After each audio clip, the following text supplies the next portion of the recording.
J'ai sous les yeux une série de questions sur le don du sang. On va commencer par la première. Et vous allez essayer d'y répondre. À quoi sert le sang, d'après vous?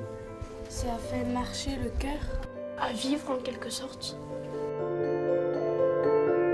On a besoin du sang pour vivre. Si on n'en a pas, on peut pas, on meurt. Je crois que ça oxygène le corps. Le sang, c'est effectivement quelque chose qui est essentiel à la vie.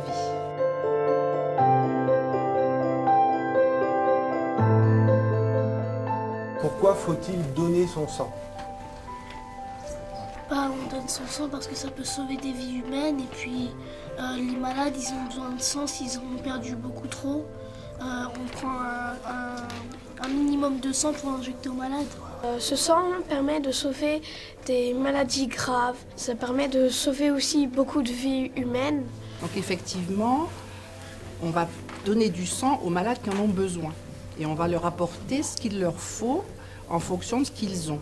Donc si on est opéré, certaines interventions chirurgicales, il y a des interventions qui ne saignent pas. Puis il y a des interventions chirurgicales qui vont saigner.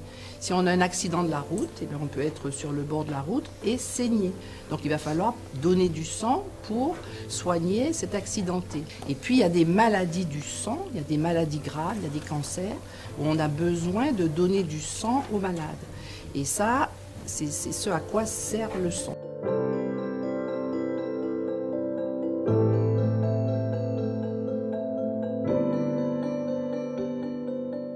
Question suivante. Peut-on donner son sang à tout le monde?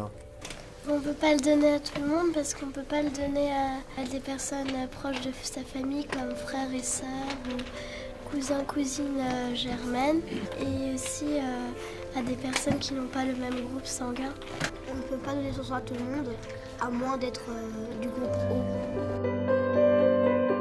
Qui s'occupe de collecter le sang? Les médecins s'occupent de prendre les poches de sang qu'on a transfusées et les donnent aux receveurs quand ils sont bourrés ou qu'ils ont des problèmes de maladie. Les infirmières, les infirmiers et les médecins qui peuvent prendre le sang. Oui, alors c'est l'EFS qui collecte le sang, mais à l'EFS, il y a des médecins, il y a des infirmières. Donc le médecin voit le donneur pour voir s'il peut donner son sang. Et ensuite, l'infirmière va prélever le donneur, l'infirmière ou l'infirmier, donc collecter la poche de sang. Et ensuite, cette poche de sang va suivre un circuit pour que le groupe sanguin et que les analyses soient faites.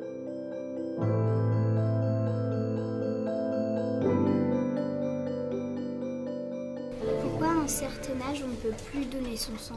Pourquoi les moins de 18 ans n'ont pas le droit de donner leur sang?